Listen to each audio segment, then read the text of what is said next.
नमस्कार दोस्तों, happy study zone में आपका स्वागत है। और आज हम देखने वाले हैं कंप्यूटर का एक क्लास। बहुत ही इंटरेस्टिंग होगा क्योंकि सारे के सारे क्वेश्चन प्रीवियस ईयर से लिए गए हैं, तो काफ़ी इंटरेस्टिंग सेशन होगा। तो चलिए आज का सेशन स्टार्ट करते हैं। कंप्यूटर का हार्ड डिस्क है। कंप्यूटर का जो एक हार्ड डिस्क है वो एक हार्डवेयर है। और हार्डवेयर किसे कहते हैं गाइस? तो जिस भाग को हम छू सकते हैं, महसूस कर सकते हैं, उसे हार्डवेयर कहा जाता है। लेकिन अगर हम सॉफ्टवेयर की बात करते हैं तो सॉफ्टवेयर किसे कहेंगे? जिसे हम छू नहीं सकते, ठीक है, छू नहीं सकते, उसे हम सॉफ्टवेयर कहते हैं। हालांकि सॉफ्टवेयर क्या होता है? ये सेट ऑफ प्रोग्राम होता है जो कि क्या करता है, हार्डवेयर को चलाने में, गवर्न करने में मदद करता है। ये आपको पता होना चाहिए। और देखिए, सॉफ्टवेयर की जब हम बात कर रहे हैं तो आपको याद रखना है कि इसके दो टाइप्स होते हैं। एक तो सिस्टम सॉफ्टवेयर होता है और एक एप्लीकेशन सॉफ्टवेयर होता है। दोनों को आपको याद रखना है। जैसे ऑपरेटिंग सिस्टम जो है ये सिस्टम सॉफ्टवेयर का पार्ट है, और एप्लीकेशन सॉफ्टवेयर जैसे आप MS वर्ड देखते हैं, MS एक्सेल देखते हैं, MS पावर पॉइंट देखते हैं, ये सारे के सारे एग्जाम्पल हैं एप्लीकेशन के। ठीक है, तो चलिए अगले पॉइंट की तरफ बढ़ते हैं।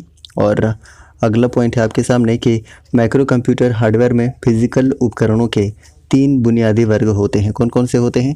तो system unit, input, output, memory. याद रखिएगा, इनपुट आउटपुट के बारे में थोड़ा सा हम डिस्कस ज़रूर कर रहे होंगे। सपोज दैट हमने ये मॉनिटर ले लिया है, ये हमने कीबोर्ड ले लिया है, और ये आपका CPU रहा। ठीक है, तो हम जानते हैं कि जो भी हम डाटा यहाँ पर एंट्री करते हैं, जो भी यहाँ पर हम डालते हैं, उसे क्या बोला जाता है? इनपुट बोला जाता है। और इनपुट करने के बाद यहाँ पर प्रोसेस होता है, और प्रोसेस होने के बाद जो आपको CPU में ये जो दिखाई देता है, इसी को हम आउटपुट कहते हैं। यानी कि आप कह सकते हैं कि यहाँ पर इनपुट डिवाइस हो गया कीबोर्ड और आउटपुट डिवाइस हो गया मॉनिटर। हालांकि इसके बारे में आगे हम डिस्कस भी कर रहे होंगे। हालांकि तो इसका क्या होगा? System unit, input, output, memory. ठीक है, ये काफ़ी इंपॉर्टेंट है क्योंकि देखिए एग्जाम में पूछा गया प्रश्न है। अगला है कि प्रिंटर और मॉनिटर जैसे पेरिफेरल डिवाइस क्या है? तो जितने भी ये पेरिफेरल डिवाइस हैं ये हार्डवेयर होते हैं। जैसे कि हमने कहा कि जिसे हम छू सकते हैं वो हार्डवेयर हो जाएगा। उसके बाद देखिए कि प्रोसेसर और रैम भी किसका? हार्डवेयर का एग्जांपल है।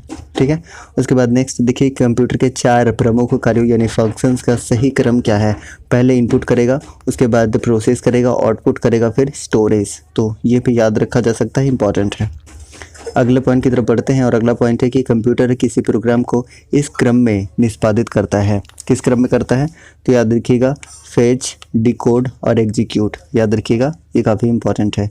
सबसे पहले फेच, उसके बाद डिकोड, उसके बाद एग्जीक्यूट।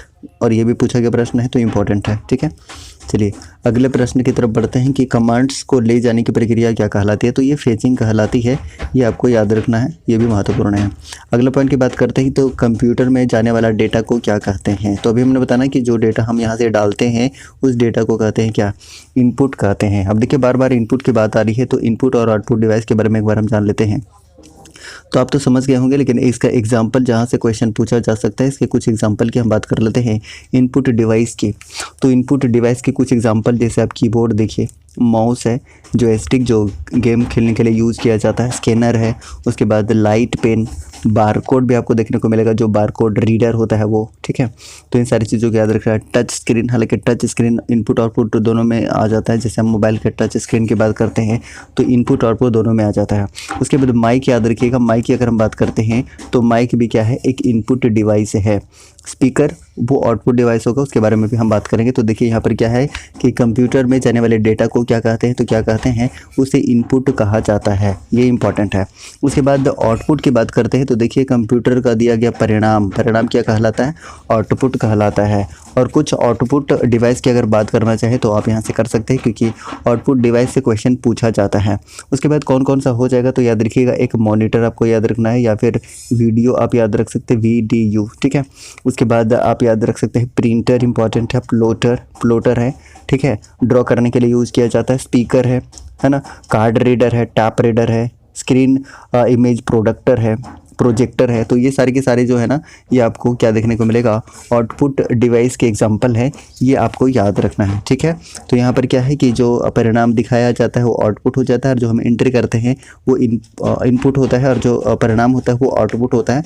ये आपको याद रखना। और देखिए पूछा गया प्रश्न है तो इम्पॉर्टेंट है। ठीक है, चलिए जब कंप्यूटर मशीन के इंस्ट्रक्शन को एग्जीक्यूट करता है तो इंस्ट्रक्शन फेज़ के बाद एग्जीक्यूशन फेज़ को कहते हैं, क्या कहते हैं, तो इसे मशीन साइकिल कहा जाता है। याद रखिएगा, काफ़ी इंपॉर्टेंट है, ये भी पूछा गया है। उसके बाद नेक्स्ट बात करते हैं, नेक्स्ट पॉइंट क्या है। नेक्स्ट पॉइंट है कि यह मेमोरी और सीपीयू के बीच अस्थाई से हाई स्पीड स्टोरेज एरिया का कार्य करता है, जिससे प्रोसेसिंग क्षमता में क्या होती है, बढ़ोतरी होती है, वृद्धि होती है। तो आप जानते हैं ये कैश मेमोरी है, कैश मेमोरी है, आपको याद रखना। देखिए, अगर हम मेमोरी की थोड़ा सा बात कर लेते हैं तो फास्टेस्ट मेमोरी पूछा जाता है स्पीड के हिसाब से, तो सबसे पहले आपको याद रखना है रजिस्टर। ठीक है, अगर ऑप्शन में रजिस्टर दिया है सबसे पहले तो आप रजिस्टर ही आंसर करेंगे, सबसे फास्टेस्ट मेमोरी। उसके बाद आपको क्या याद रखना है, उसके बाद आपको कैश मेमोरी याद रखना है, कैश मेमोरी याद रखना है। और कैश मेमोरी के बाद आपको याद रखना है मैन मेमोरी, मैन मेमोरी के बाद याद रखना है आपको मैग्नेटिक डिस्क, मैग्नेटिक डिस्क के बाद मैग्नेटिक टैप। तो ये कुछ इंपॉर्टेंट है जिसको हमेशा आपको याद रखना है। ठीक है, चलिए नेक्स्ट पॉइंट की तरफ बढ़ते हैं। और नेक्स्ट पॉइंट क्या है कि प्रोसेस तथा मुख्य मेमोरी के बीच में भेद यानी कि स्पीड मिसमैच को समायोजित करने के लिए प्रयुक्त मेमोरी बफर को क्या कहते हैं, तो कहते हैं कैश मेमोरी। याद रखिएगा, कैश मेमोरी कहा जाता है, इंपॉर्टेंट है और पूछा गया है तो उससे भी ज़्यादा इंपॉर्टेंट है। उसके बाद नेक्स्ट बात करते हैं कि गीगो का संबंध किससे है, तो ये भी इंपॉर्टेंट है कि त्रुटि रहित कार्य यानी कि एक्यूरेसी से संबंधित है, ये आपको याद रखना ही इंपॉर्टेंट है। उसके बाद नेक्स्ट बात करते हैं तो सिस्टम यूनिट का एक भाग है सीपीयू है, यानी कि सेंट्रल प्रोसेसिंग यूनिट है। नेक्स्ट पॉइंट है कि कंप्यूटर का मुख्य सिस्टम बोर्ड क्या कहलाता है, तो मदर बोर्ड कहलाता है। ठीक है, सभी जानते हैं। उसके बाद नेक्स्ट बात करते हैं रैम तथा रोम स्थित होता है, कहाँ पर स्थित होता है, तो ये मदर बोर्ड पर स्थित होता है, काफ़ी इंपॉर्टेंट है। Random access memory and read only memory, ये जो होता है रैम, ये वोलेटाइल मेमोरी जाना जाता है वोलेटाइल मेमोरी के रूप में, और रोम जो होता है ये नॉन वोलेटाइल मेमोरी है, ये भी आप याद रख सकते हैं। उसके बाद नेक्स्ट है कि सीपीयू तथा मेमोरी कंप्यूटर के किस डिवाइस पर स्थित होते हैं, तो ये मदरबोर्ड पर स्थित होते हैं, ये आपको याद रखना। और देखिए पूछा गया प्रश्न है तो इंपॉर्टेंट है। उसके बाद नेक्स्ट बात करते हैं कि सिस्टम यूनिट एक बॉक्स है जिसमें क्या होता है बताइए, इलेक्ट्रॉनिक कंपोनेंट स्थापित किए जाते हैं। ठीक है, ये देखिए ये भी पूछा गया प्रश्न है। अगला पॉइंट है कि धातु या प्लास्टिक से निर्मित तो वह आवरण जो कंप्यूटर के इलेक्ट्रॉनिक उपकरणों को सुरक्षा प्रदान करता है क्या कहलाता है, तो वो कहलाता है सिस्टम यूनिट, सिस्टम यूनिट कहलाता है। उसके बाद नेक्स्ट बात करते हैं यानी कि केबल्स, केबल्स का समूह जिसके द्वारा कंप्यूटर के एक भाग को दूसरे भाग तक डेटा प्रेषित किया जाता है क्या कहलाता है, तो बेसिस कहलाता है, बसेस कहलाता है, आपको याद रखना है। और अगर हम बात करते हैं यूएसबी का फुल फॉर्म, तो यूएसबी का फुल फॉर्म क्या होता है, यूनिवर्सल सीरियल बस होता है, ये आपको याद रखना है। ठीक है, चलिए नेक्स्ट पॉइंट की तरफ बढ़ते हैं। नेक्स्ट पॉइंट आपके सामने है कि मदरबोर्ड है, तो मदरबोर्ड क्या है, सर्किट बोर्ड जिसमें सीपीयू व अन्य चिप लगे होते हैं, ये भी इम्पॉर्टेंट है। उसके बाद नेक्स्ट पॉइंट की बात करते हैं। आपके सामने नेक्स्ट पॉइंट है कि कंप्यूटर के मदरबोर्ड पर विभिन्न घटक इलेक्ट्रॉनिक कंडक्टिंग लाइनों के सेट से आपस में जुड़े रहते हैं, इन लाइनों को क्या कहते हैं, तो बसेस कहा जाता है, ये भी आप याद रख सकते हैं, बसेस कहा जाता है। नेक्स्ट बात करते हैं तो मदरबोर्ड पर सीपीयू तथा मदरबोर्ड पर लगे दूसरे पुर्जे को जोड़ता है, कौन जोड़ता है, तो ये सिस्टम बस जोड़ता है। ठीक है, प्रीवियस ईयर में पूछा गया प्रश्न है, इंपॉर्टेंट है। उसके बाद नेक्स्ट है कि एक इलेक्ट्रॉनिक डिवाइस जो इंटीग्रेटेड सर्किट चिप से बना होता है तथा डाटा को इन्फॉर्मेशन में बदलता है क्या कहलाता है, तो उसे बोलते हैं प्रोसेसर, प्रोसेसर बोलते हैं, काफ़ी इंपॉर्टेंट है। और देखिए यहाँ पर इंटीग्रेटेड सर्किट की बात आई है तो यहाँ पर हम थोड़ा सा बात कर लेते हैं जनरेशन ऑफ कंप्यूटर की। तो फर्स्ट जनरेशन कंप्यूटर में यूज़ किया गया था वैक्यूम ट्यूब, हमने पिछले वीडियो में भी हालांकि बताया था। उसके बाद सेकेंड जनरेशन में यूज़ किया गया था ट्रांजिस्टर। थर्ड में क्या यूज़ किया गया था, तो याद रखिएगा थर्ड में यूज़ किया गया था इंटीग्रेटेड सर्किट। और उसके बाद फोर्थ में यूज़ किया गया था माइक्रो प्रोसेसर। और फिफ्थ में क्या यूज़ किया गया था, तो अल्ट्रा लार्ज स्केल इंटीग्रेशन, ये आपको याद रखना है। ठीक है, तो प्रोसेसर। नेक्स्ट पॉइंट की बात करते हैं तो कंप्यूटर का सबसे महत्वपूर्ण भाग कौन सा होता है, तो सेंट्रल प्रोसेसिंग यूनिट होता है, जैसे कि आप बचपन से जानते आ रहे हैं। नेक्स्ट पॉइंट की बात करते हैं तो नेक्स्ट पॉइंट है कि सीपीयू सेंट्रल प्रोसेसिंग यूनिट होता है, इसका तो क्या ही कहना। उसके बाद नेक्स्ट है कि कंप्यूटर प्रोसेसर या सीपीयू में होता है क्या होता है, कंट्रोल यूनिट होता है। देखिए ये इंपॉर्टेंट है, इसको इंपॉर्टेंट मार्क किया जा सकता है, कंट्रोल यूनिट होता है। उसके बाद अरिथमेटिक लॉजिक यूनिट होता है और मेमोरी होता है, ये भी याद रखना है। अगर मेमोरी की सबसे स्मॉलेस्ट यूनिट की बात करते हैं तो बीट होता है, और 4 बीट इक्वल टू 1 निब्बल होता है। ये आप याद रख सकते हो। और सबसे हाईएस्ट मेमोरी का यूनिट अगर पूछ ले तो जियोप बाइट होता है, ये भी हमने बताया है, जियोप बाइट होता है, ये आपको याद रखना है। ठीक है, तो आपको याद रखना है कि कंप्यूटर प्रोसेस या सीपीयू में होता है तो कंट्रोल यूनिट, उसके बाद arithmetic logic unit and then memory, ये इंपॉर्टेंट है। और ये देखिए पूछा गया प्रश्न है तो इंपॉर्टेंट है। उसके बाद नेक्स्ट बात करते हैं तो यह एक हार्डवेयर डिवाइस है जिसे कंप्यूटर का मस्तिष्क कहा जाता है, तो सेंट्रल प्रोसेसिंग यूनिट है, ये आप जानते हैं। उसके बाद नेक्स्ट है सीपीयू के लिए दूसरा शब्द कौन सा यूज़ होता है, तो मैक्रो प्रोसेसर यूज़ होता है, जो कि 4th जनरेशन में यूज़ हुआ था, आपको पता होना चाहिए। कंप्यूटर में अधिकांश प्रोसेसिंग कहाँ पर होता है, तो सेंट्रल प्रोसेसिंग यूनिट में ही सबसे अधिकांश प्रोसेसिंग होता है। उसके बाद सीपीयू का कार्य क्या है, यानी कि सेंट्रल प्रोसेसिंग यूनिट का क्या कार्य है, तो इन्फॉर्मेशन और इंस्ट्रक्शन को रीड, इंटरप्रेट और प्रोसेस करना, ये भी काफ़ी इंपॉर्टेंट है। नेक्स्ट पॉइंट की बात करते हैं। नेक्स्ट पॉइंट है कि वह हार्डवेयर इलेक्ट्रॉनिक डिवाइस जो डेटा को प्रोसेस कर अर्थपूर्ण सूचना में परिवर्तित करता है, उसे क्या कहते हैं, तो प्रोसेसर या क्या कहा जाता है, सीपीयू कहा जाता है। नेक्स्ट पॉइंट की बात करते हैं तो नेक्स्ट पॉइंट आपके सामने कि कंप्यूटर के अन्य सभी कंपोनेंट की गतिविधियों को कोऑर्डिनेट तथा नियंत्रित या कंट्रोल करने वाला सीपीयू का भाग है। कौन से, तो सीयू यानी कि कंट्रोल यूनिट का भाग है, ये इंपॉर्टेंट है, याद रख सकते हैं। उसके बाद नेक्स्ट बात करते हैं अरिथमेटिक लॉजिक यूनिट। ठीक है, एएलयू का फुल फॉर्म क्या होता है, तो अरिथमेटिक कलेक्शन और लॉजिकल यूनिट का संचालन करता है एएलयू, आपको याद रखना है। देखिए आपको क्या याद रखना है कि एएलयू संपन्न करता है, क्या संपन्न करता है, तो अरिथमेटिक क्या करता है, कैलकुलेशन एंड लॉजिकल संचालन करता है, ये आपको याद रखना है। उसके बाद नेक्स्ट बात करते हैं तो सीपीयू के कार्य हैं, क्या कार्य हैं, तो याद रखना है कि अरिथमेटिक तथा लॉजिकल गणनाएं करना, मेमोरी प्रबंधन करना, इनपुट आउटपुट प्रबंधन करना, ये आपको याद रखना, काफ़ी इंपॉर्टेंट। मैं एक बार रिपीट कर रहा हूँ क्योंकि बहुत इंपॉर्टेंट है, याद रखिएगा कि अरिथमेटिक तथा लॉजिकल गणनाएं करना, उसके बाद मेमोरी प्रबंधन करना, इनपुट आउटपुट प्रबंधन करना, ये काफ़ी इंपॉर्टेंट है। चलिए नेक्स्ट पॉइंट की तरफ बढ़ते हैं। नेक्स्ट पॉइंट है कि कंप्यूटर का वह भाग जो गणित संबंधी गणनाएं कर सकता है या करता है तथा लॉजिकल कार्य करता है, क्या कहलाता है, तो याद रखना अरिथमेटिक लॉजिक यूनिट कहलाता है, ये इंपॉर्टेंट है। उसके बाद नेक्स्ट पॉइंट की बात करते हैं तो कंप्यूटर का कौन सा भाग कंप्यूटर प्रोग्राम को निष्पादित करने में सीधे सम्मिलित होता है, तो वो प्रोसेसर है। ठीक है, प्रोसेसर है, ये काफ़ी इंपॉर्टेंट है। नेक्स्ट बात करते हैं तो एएलयू यानी कि अरिथमेटिक लॉजिक यूनिट जिसे डाटा और इंस्ट्रक्शंस पर काम करता है वह रहती है, तो रजिस्टर में रहती है, रजिस्टर में, ये आपको याद रखना है।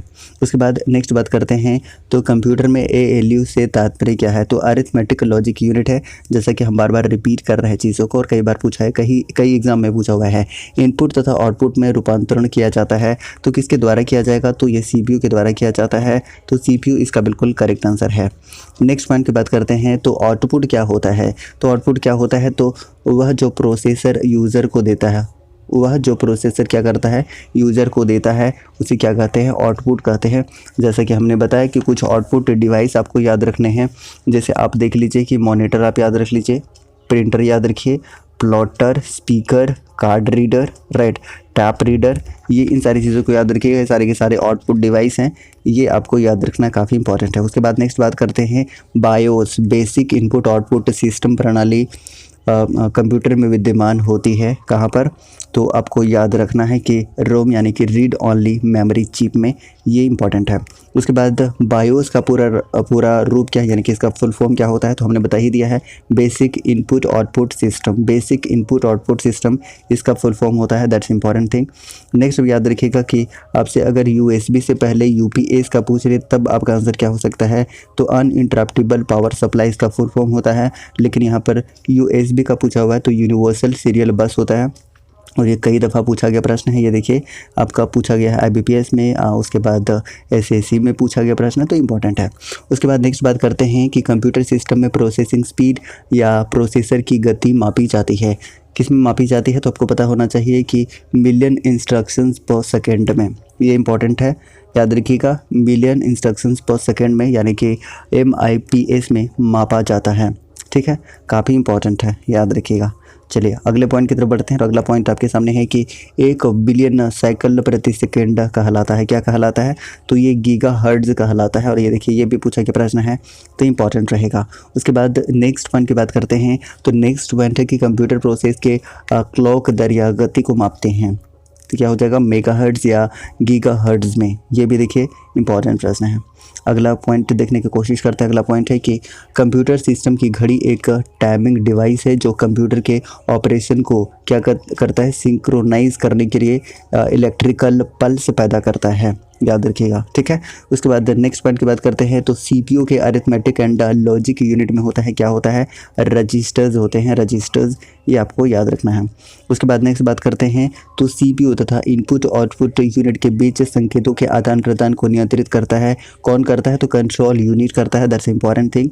नेक्स्ट बात करते हैं। नेक्स्ट पॉइंट है आपके सामने कि प्रोसेसर के 3 मुख्य भाग कौन कौन से होते हैं? तो आप जानते हैं कि एएलयू यानी कि अरिथमेटिक लॉजिक यूनिट, उसके बाद कंट्रोल यूनिट और उसके बाद रजिस्टर यानी कि मेमोरी, ये आपको याद रखना। और हमने क्या बताया था कि फास्टेस्ट मेमोरी सबसे पहले रजिस्टर याद रखना है, उसके बाद कैश मेमोरी याद रखना है, फिर मेन मेमोरी याद रखना है, उसके बाद मैग्नेटिक डिस्क याद रखना है, देन आफ्टर मैग्नेटिक टैप आपको याद रखना है। इन सारी चीज़ों को याद रख सकते हैं।